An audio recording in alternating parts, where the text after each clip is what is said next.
Hey guys, welcome back to the channel. Today we are working on a third gen David's truck. He lives out west, closer to LA. This is a 06, 07 truck. It is 6.7 swapped. It has a D&J Performance Series or Street Performance Series 6.7 in it. However, that is not really the target of the video.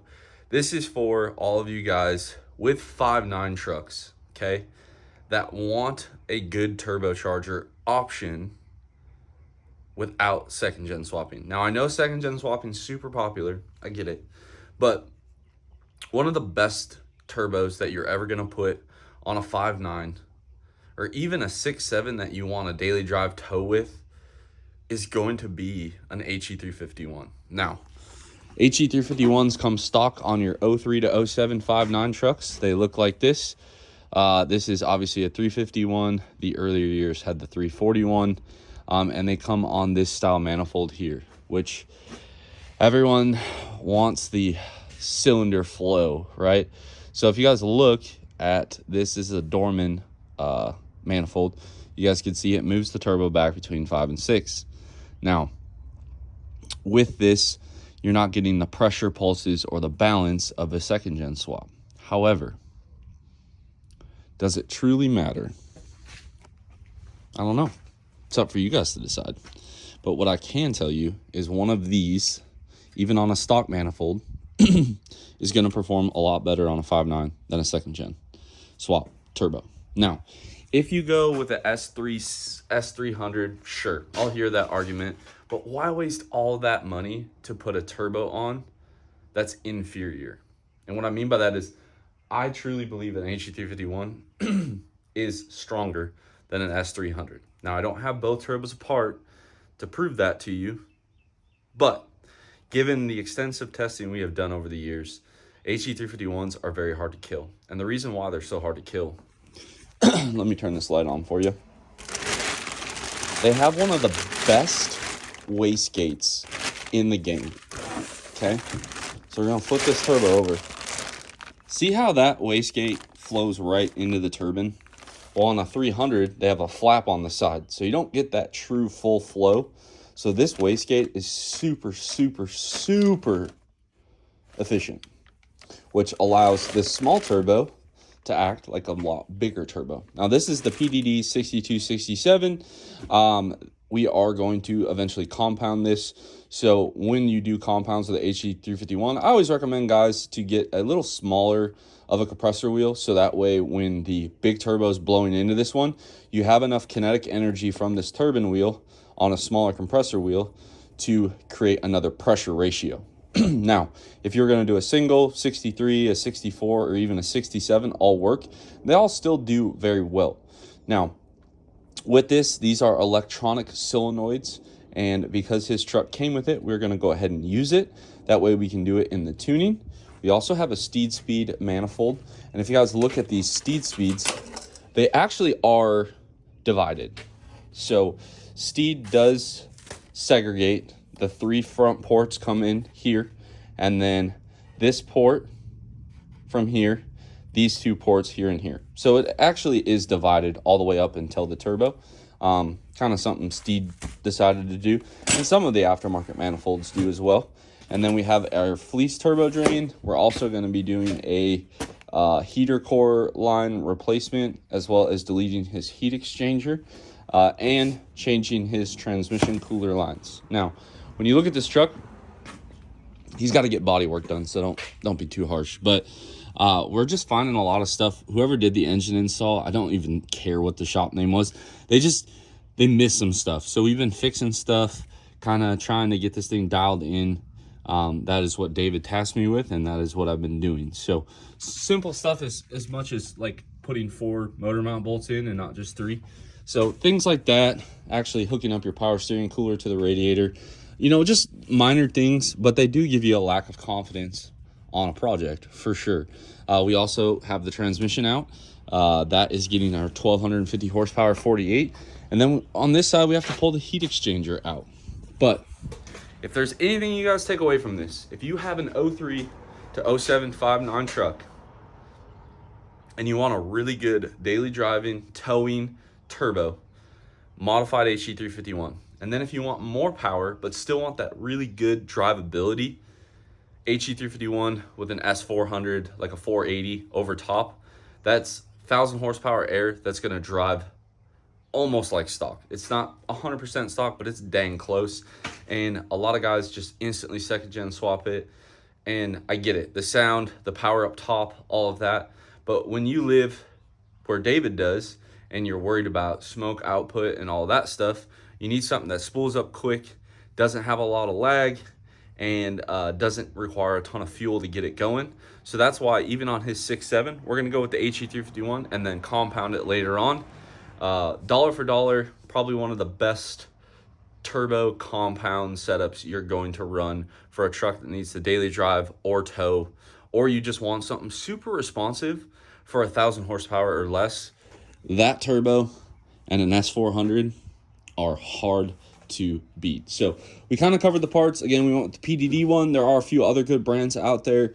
The Savage Fab one I've had good luck with. I've also tried a forced inductions one. Again, there are many companies that make this turbo. Some of them good, some of them not good.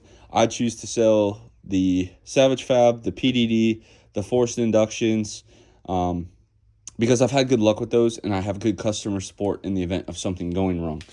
Steed Speed, they're kind of hard to beat for T3 or T4i manifolds. I have the same one on my 4th gen, just the T4i version. They pretty much own this game in the stock replacement manifold. Fleece turbo drain, you already know. And one of the reasons that this T4 or that drain's so important, let me find his stock drain. This is how it was installed. It did not leak. You guys see this? See how one O-ring's really wet? The other one's not? It wasn't all the way in. See how this O-ring's completely crushed? This one's nice and round.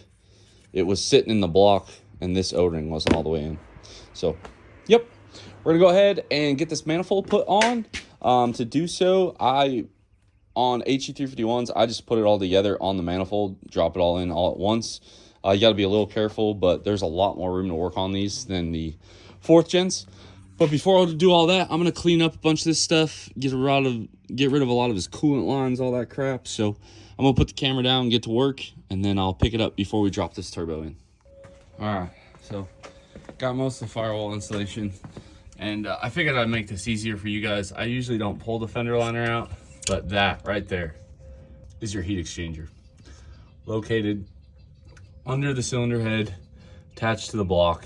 It has 2 coolant lines, 2 transmission lines. It's a lot of fun. I hate pulling these out, but it's for the good of the colony, I suppose. Okay, heat exchanger, gone. Block. Pulled his dipstick tube out because it wasn't even installed right. Over here, that is the coolant passage that has this plug in it.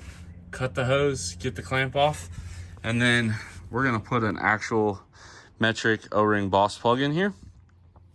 Block that off. We got all the rest of it out.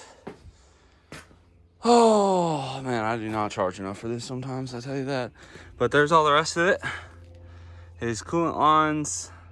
I didn't cut a single metal pipe. All I did was cut the hoses, which if you're replacing the heat exchanger, I'd probably replace the hoses anyway. So, and all his firewall installation's gone. You're able to get all of it over there, and then this bracket. Now, if he wanted to, he could keep paying me to take all this apart. However, we're gonna call that good enough. Now that I'm done with all this, I'm gonna rinse the truck off again. So that way I'm not itchy all day. But heat exchanger is out, turbo's out, and here is your heat exchanger right here. It's actually made in America, wouldn't you know? So it mounts, this is how it sits in the engine. So what I do is I cut this line, disconnect both transmission lines. There's 7/8, okay? This is a 10 mil wire harness stud that you pull off. Then there's a 13 mil, you pull that off. This is right by the starter. It's a 15 mil. Yes, you can put a ratcheting wrench in there and it will still come out. And then this is up at the top. This is also a stud. It's 10 millimeter. So 10, 15, 13, they really try to make it fun for you, but there you go. Now, back to the topic at hand. I'm gonna clean everything up and then we'll start installing all of the stuff on the passenger side. All right, so we're working on the Steed. Now, the one thing I do have to say, Steed gives you a divided gasket for here. All right, but your turbo is not divided. Now, historically speaking, I haven't had too many issues, but I do get kind of superstitious. So I am going to replace this with a non-divided gasket. The reason for that, and again, usually when it's like this, it'll be okay when the one side's at least divided. But if both sides aren't and you run this, you will melt this. And this is the problem that happens. Eventually, you will melt the center of that out. So you can do it one of two ways. You can either cut the center part out, which works just fine, or you can, you can run a non. So on this one, because of the way PDD did this, I'm gonna just cut this one, save this guy some money. And then it comes with all the gaskets here, studs, which are nice. It's nice to have freshies. And we are gonna put our fleece oil drain in here. I do not use the included Steed Speed hardware for mounting the turbo. Those 4 nuts and washers, I hate them. I think they're junk. I use a serrated nut, and I seem to have good luck. And I will put this all together on the bench and drop it in as one piece. And then before I do that, we did get our full send diesel heater core. So this isn't a stab at Kevin, because no matter how you do this kit, it always ends up this way, even in my truck. But like, the most frustrating part is you still end up using factory heater hose. So the only thing I don't like about any of these kits, doesn't matter if it's Kevin's or anybody's, instead of having 1 leak point, 2 leak points, we now have 1, 2, 3, 4 leak points on each hose instead of 2 leak points on each hose. Again, it looks nicer, I'll give you that.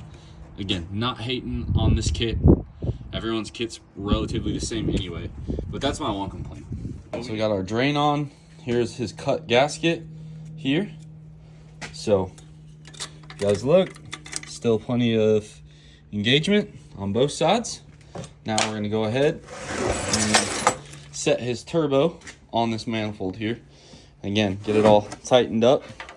I gotta actually go get some nuts for it. And we got his fleece drain line on. I forgot to mention, I always red Loctite the drain bolts. Nothing's worse than that coming loose. And yeah, slowly getting there, little by little.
All right, folks. Sorry about the wind. Can't control that.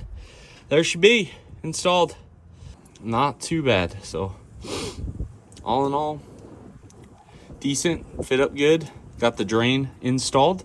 We obviously got to put the oil feed line on, but I don't want to do that yet until I get the. Let me think for a second here. I can't remember. I probably should have fix that motor mount bolt before I did that, huh? Oh well, make life a little harder. No big deal. But there she is, all dropped in. I'm gonna go ahead and get everything kind of taped up, ragged up, keep the dirt out of it. We got our manifold torqued with our stainless steel studs, serrated washers, or serrated nuts on both sides. Not bad. All right, start cleaning up. Took his turbo apart. Figured he'd want to save his stock turbo. Threw the manifold in the bed. We'll put this on-3 intercooler in a little bit, but that was really all the thing in the video. We got a while, obviously, till this thing fires up, but maybe I'll do like a follow-up YouTube video if I get enough comments on this once we get the trans and everything installed. Kind of one of those, it's hard to film because we're doing it so randomly as time frees up, stuff like that. Luckily, David kind of got it. As I said, you could drop it off. We finished my race truck. I still got to work on my race truck. We also did some sprinklers in the backyard. I redid my irrigation since we put that playground in the back. I did get quite a few questions about the shop, so we did take it down for the race trailer. And I'll be honest with you guys, I don't really want to work on a ton of trucks. I'll do odds and ends stuff here, but I honestly just stay real busy. He was just patient enough to wait for me. I still do transmission stuff. I don't do any more engines, and the reason why, 2 reasons. First one, it's so hard to plan that all out and the shipping and everything, and I can't control the install. The second thing that I don't like, I don't have the time to deal with issues after the sale, and that is not fair to anyone that purchases it. So that's why I stopped them. I still support the ones that are out there, but that is why I no longer sell engines for right now. I can't support it, and that's not fair to you guys spending your hard-earned money. Transmissions, luckily, the support side on transmissions is a lot less.